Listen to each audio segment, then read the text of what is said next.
We lived in Lyon for 3 months after early retirement. We stayed in one apartment, in one neighborhood, and we tracked what daily life was actually like for us, including what it cost for the two of us to live here.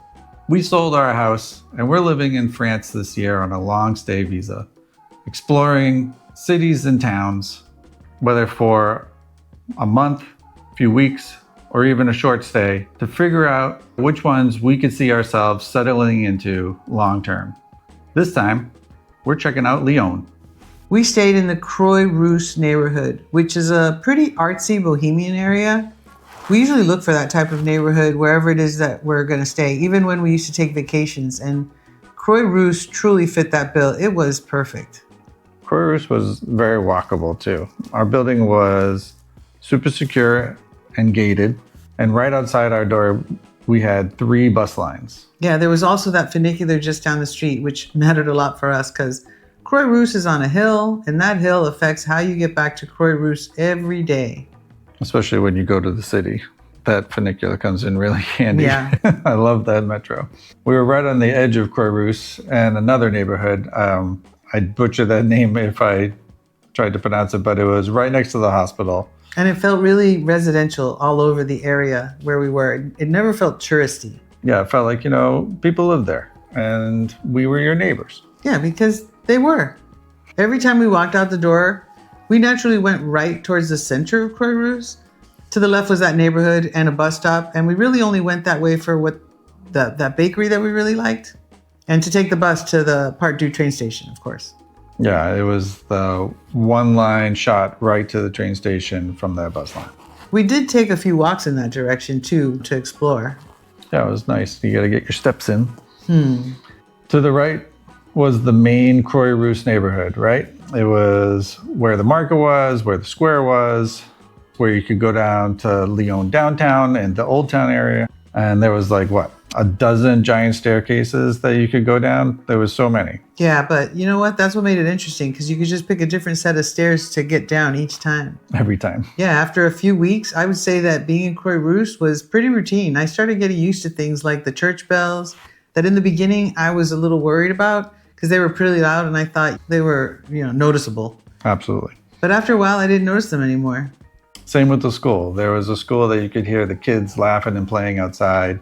But when their bell rang to start the day, end the day, recess kind of stuff, you could tell, and it sounded like a ice cream truck.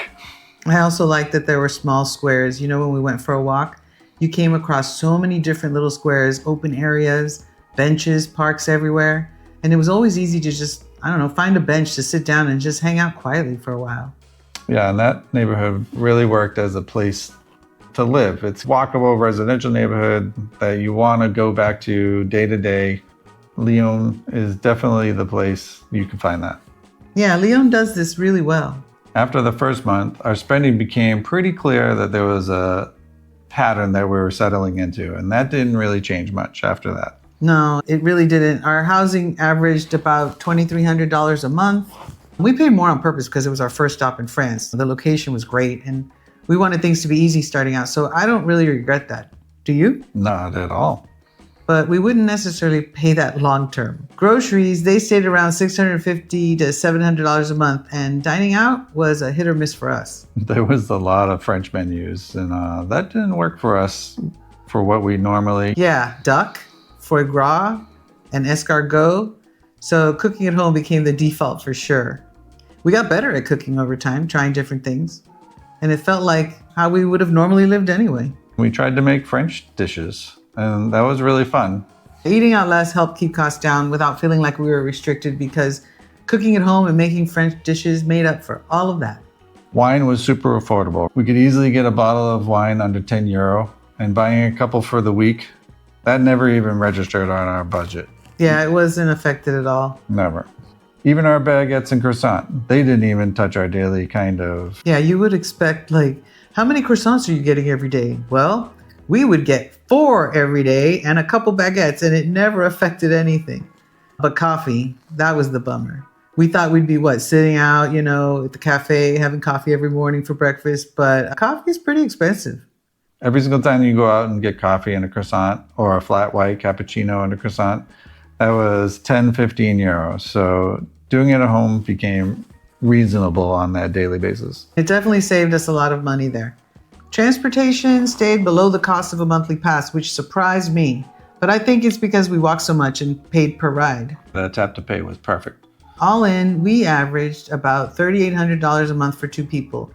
And I'd say a budget of about $4,000 a month for two people is pretty realistic for Lyon. That was still lower than what we spent back home, especially with utilities, the heating, air conditioning, plus internet. All included in the Airbnb cost. So I guess maybe $2,300 a month wasn't so high after all. See, no, not at all. For us, this budget felt sustainable long term, but only if you're comfortable living this way.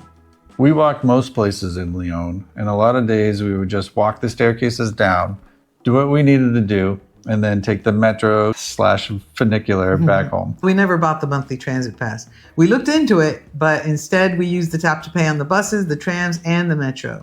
And by the end of the month, paying per ride was cheaper for how we actually were using it and moving around. And so we never ended up buying that pass. The transit app made navigation easy, and you found that great app, City Mapper. That became my best friend because it would tell you how much it was going to cost to get there. And how close the tram or bus was. I liked that. It told you which stop it was at so you could judge if you needed to hurry up or not. Yeah, the system was really reliable. It felt like transportation was designed to be used and not figured out. Getting to Part 2 was especially important. That's the main train station, a big shopping area, and somewhere you end up going for practical reasons. Being able to get there easily made everything feel manageable for us every day. Because if you can get to downtown in 10 minutes on a bus, then you can go anywhere from that point, even if it was a long haul or a train stop. Lots of options were available. Scooters, there were bikes, there were walking paths all over the place, but walking was still our default. Yeah, I really wanted a scooter really bad. I know you did.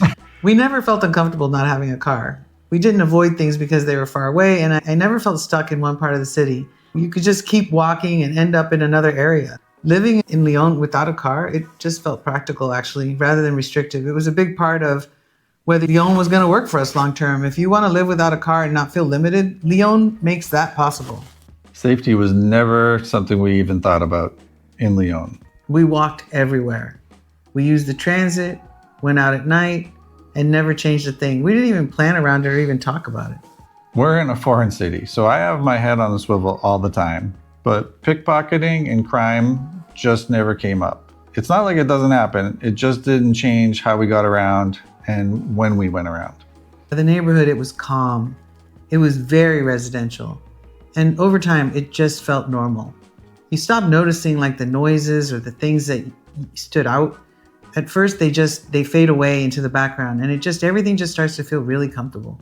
One moment that really stuck out for us is that when we went back for our OFII appointment, as soon as we got off the train and came up from the underground and started walking through the city again, we really felt like we arrived home again.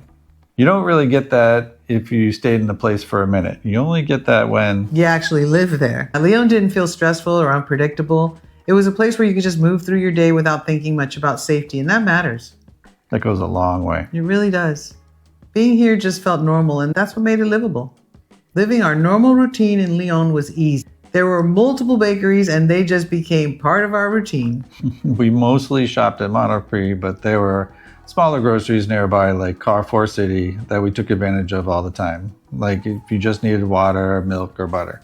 But if we were over by that Part 2, there was that big, large Carrefour. Oh, it was an awesome 2-story Carrefour with escalators that you could take your baskets on. It was fun to go there. We also definitely used the halls of Lyon Paul Bocuse for the specialty food. We had to go there to get our lasagna on that We definitely did. And it never felt like it was a big trip. We never put anything off like, whoa, we can't go get the lasagna because it's too far away. We never did that. And pharmacies, they're everywhere. You don't really think about one until you need one. And you pass these big modern hospitals just going about your day. That was reassuring, even though we never really needed them. I would notice that. Oh, that's convenient. Yeah, there's a hospital right there. Knock on wood. Right? Parks and green spaces could be found all over the city. Some parks were small, others were huge.